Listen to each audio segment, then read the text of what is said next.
காசுதானே பழகா. அம்மா இப்பவும் சொல்லறேன் நான் உனக்கு குடுக்கறேன். குடுக்கறேன்னா யாரு எப்ப குடுக்கறது? பொண்ணுகிட்ட இப்போதைக்கு குடுக்க முடியல. ஆத்தா இன்னைக்கு நான் குடுத்துட்டேன், நாளைக்கு உனக்கு குடுப்பா.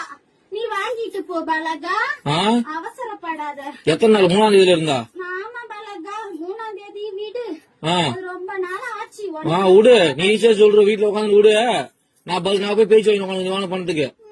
நீ ஏன் பதில் சொல்ற? அம்மா நான் சொல்றேன். சொல்ல பதில. என் பொண்ணுக்கு ஆத்தா நான் குடுத்துட்டேன். என் பொண்ணு கையெல்லாம் உன் கைக்கு வந்ததுக்கு அப்புறம் குடுக்க வேண்டிய இடத்துல குடுத்துக்க பலகா. எப்போ வரும்?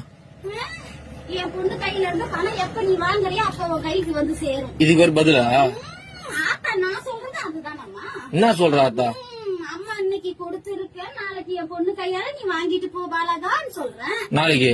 ஆமா பாலகா. எத்தனை நாளா பாலகா இது? எத்தனை நாளா? இன்னைக்கு தானே சொல்றேன். இத்தனை நாளா எங்க போயிருந்தா? இத்தனை நாளும் அந்த பதில் சொன்னேன். என்ன சொன்னா குடுக்கறேன்னு. இன்னைக்கு என் பொண்ணுக்கு கொடுத்திருக்க, நாளைக்கு நீ வாங்கிட்டு போ பாலகா. உன் பொண்ணு கொடுத்தது இப்ப உன் பொண்ணு எடுத்து கட்ட சொல்லு முதல்ல. என் பொண்ணு கையில இன்னும் பணமா வந்து சேரல. அப்புறம் கொடுக்க வேண்டிய சீரை தான் கொடுத்திருக்க இன்னைக்கு. என் நகையா பவுனா கொடுத்துருச்சியா? நாளைக்கு உன் கையில பணமா வரும் பாலகா.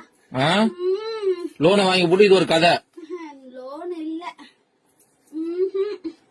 வாங்கின கடனுக்கு தான் எங்க அண்ணனுக்கு நீயே வட்டி கட்டிக்கிட்டு வர.